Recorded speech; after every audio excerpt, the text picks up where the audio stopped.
I'm Joe Feeks, editor of Poultry Health Today, and with me is Kellan Cookson. He's a veterinarian and director of clinical research for Zoetis. Kellan, thanks for joining us. I wanted to talk with you about infectious bursal disease, otherwise known as IBD. Vaccinating for IBD is fairly common on the broiler breeder side of the business, but I understand that you're seeing more and more broiler producers opt for IBD vaccination as well. Yeah, the strategy has always been to focus the immunity from the passive standpoint, focusing on breeder vaccination, passing high relevant maternal antibody levels to their progeny. And really that is the single most effective strategy for preventing early infections, especially variant challenge, which we have predominantly in the U.S. But more and more people have found that there's added value by addressing vaccination on the broiler side. It's certainly not a replacement for the breeder strategy and that passive immunity, but it can be complementary. And so, especially with the advent of the recombinant vaccines, which by themselves carry no effect on the bursa itself, people have so when they do posting sessions and they see better bursal health, they can conclude that what they're looking at is directly the effect of the field challenge. And so when they see improved bursal performance, they can correlate that with that vaccine intervention.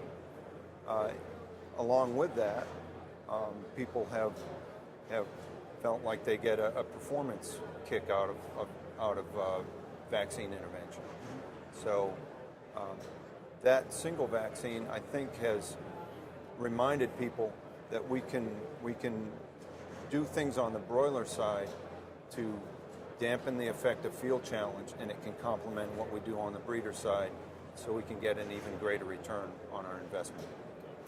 So for broilers, if you wanted to not just vaccinate the broiler breeders, but also vaccinate the broilers, what kind of vaccination schedule would you be looking at? That can vary widely.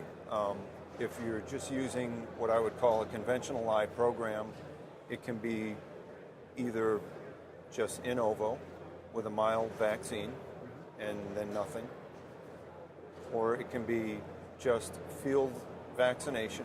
If someone is Newcastle bronchitis vaccinating at, say, 16, 17 days of age, they would mix that in with that respiratory vaccine. Or people that are not field boosting for respiratory, they might go in at, say, 8 to 10 days of age. Fewer people would have both those strategies, where they would give a mild in the hatchery and then follow that up with a field vaccination. Now, we did studies years ago that demonstrated that there was an advantage to vaccinating in the hatchery even with mild products. It seemed to complement their maternal antibody levels.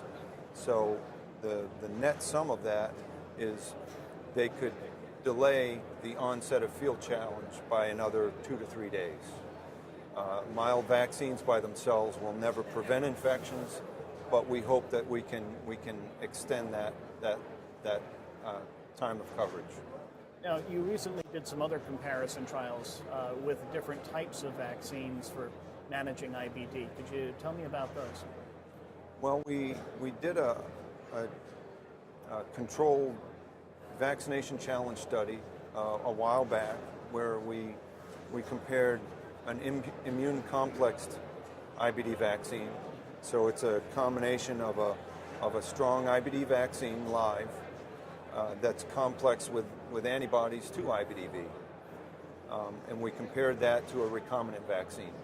So two very different strategies that, number one, if you're going to apply an IBD vaccine in the hatchery, it has to be safe. If it's not safe, then it's over. So that's the number one thing. And so that's the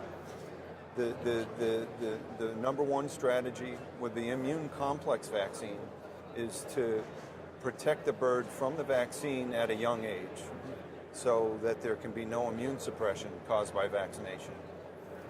But by the mechanism of that product, it delays the onset of infection, which also interacts with the levels of maternal antibodies that each individual bird has. And the end result of that is each individual bird goes through the vaccine infection when their maternal antibodies are low enough that they're ready to respond. Okay. Now, you mentioned the recombinant vaccine. I know that producers have really embraced those, not just for IBD, but for Newcastle and ILT and so forth, because they have a good safety record. Why not just use a vaccine like that, or there's some other advantages to using some of the older products? Right. Well, one of the biggest conflicts with recombinant vaccine usage is you can only use one HVT vaccine at a time. Invariably, one of the HVT products is going to replicate differently than the other, and will out-express the other. The cargo, the DNA, or that it's carrying, and so for all intents and purposes, you can only use one HVT vector at a time. So that's one limitation of those products. So if, especially in the winter months, HVT Newcastle, recombinant Newcastle, is a very popular choice. So, in the winter time, at the same time, that's our highest IBDV challenge. So obviously someone has to make a choice. If they're enamored with both recombinant vaccines, but it's more appropriate to use the HVT Newcastle recombinant in the wintertime, then what other options are there? That's where you have your conventional live products and your immune complexed live vaccine. So you only get one shot then with the recombinant vaccine, so you just kind of have to That's right. pick your battles wisely, I guess. That's correct. I remember a presentation that you made last week. You talked about the recombinant vaccine not always managing the reinfection. Could you speak to that a little bit? And we see this with for example, the LT recombinant vaccine. We see the same thing. The recombinant HVT vaccines don't prevent infections. They can reduce the load of infection, and they can reduce the damage caused by those infections. So that's their primary value to the customer, is they minimize the effects of the challenge. They can hopefully reduce the level of challenge, but never would reach the same levels of control. For example, on the LT side, using a chick embryo origin vaccine, you get almost what we call a sterilizing immunity with a live vaccine that you don't get with the recombinant. And the same thing we're seeing with the IBD recombinants as well. They buffer that challenge. They probably reduce the load, but they do not prevent infections. So what you have is the next cycle of birds being placed in an environment, they're still going to see that challenge virus. Let's talk about the field challenge then, as far as the difference in what you would expect to see with different types of vaccination programs. Well, that's interesting in that, our field challenge in the U.S. is, I don't know if we pride ourselves and we have a very high field challenge, but that's a fact of nature. We have a very high field challenge because we grow our birds on built-up litter often, and we have not only a high challenge, but it's a high variant challenge. Almost everything that we isolate from broiler flocks is a variant challenge in nature, and most of that is a new type variant virus challenge that isn't a perfect match for our breeder vaccines. So there are opportunities with the broiler interventions. What's interesting is what looks like they're the two most effective products on the broiler side are essentially what you would call classic vaccines.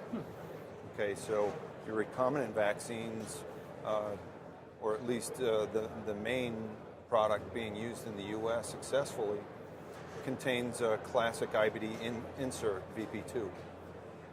The immune complex vaccine that's tested very well in this high challenge variant environment is also a classic vaccine. So going into studies this year in field trials, we weren't sure exactly how the immune complex vaccine would perform in this environment. It's not a new product from a global standpoint. It's been used for years in other parts of the world and done quite well, but those challenges are more or less classic in nature and not tend to be as high. So when we tested that type product in the high variant challenge environment of the United States, we weren't sure exactly how that was going to translate. And the bottom line is it's translated pretty well. We're seeing a softening of the blow to the variant challenge, just like is seen with other vaccine strategies. With IBD, are there some diagnostics that you can do ahead of time to try to determine what sort of vaccines you should be using? Well, really the best tests are it's all about the bird. The bird tells us. The bird doesn't have its own agenda.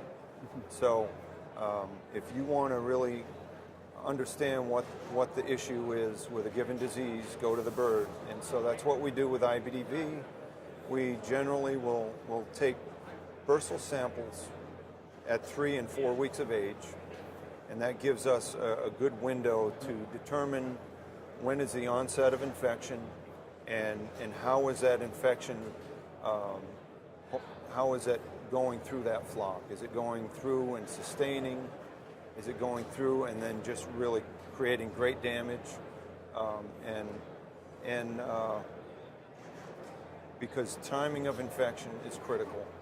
If you have flocks that are getting infected by 14 to 16 days of age, they're at a much greater risk of permanent and significant immune suppression than a flock that's going through an infection at 21 to 23 days of age.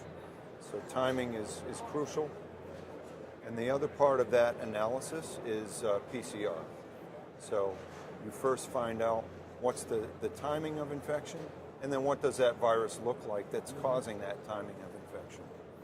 If it's a Delaware E virus, then more likely than not, your breeder program is going to be throwing the right antibodies to the progeny. If it's more like a new type variant like AL2, then we would look more at the breeder program in addition to any interventions we could do on the broiler side. So, in summary, how should producers and veterinarians go about planning their vaccination strategy? You mentioned diagnostics and so forth, and that would be a big part of it, but are there some general rules that people should follow when they're putting their vaccination program together? Well, on the breeder side, you want to make sure you have a good priming program, and that's the live vaccines that are setting up the birds so that they'll respond well to the subsequent kill vaccines. We're big proponents on broadening the spectrum of antigens that you present to the breeder hen to broaden the antibodies that they pass on to the progeny. So broader cross protection covers more bases and delays that onset of infection.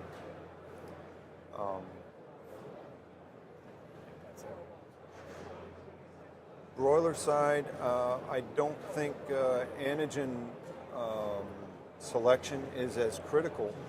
What's more critical is that you get a vaccine to the bird that it has a response to, that response then creates a buffer to the field challenge. And so today, the most effective products that are on the market are, what I can tell, are recombinant with a classic insert and the immune complex classic vaccine. Well, Kellan, you've given us a lot to think about with IBD. Really appreciate your answering all my questions. We've been talking to Kellan Cookson, veterinarian and director of clinical research at Zoetis. Thank you, Kellan. Thanks.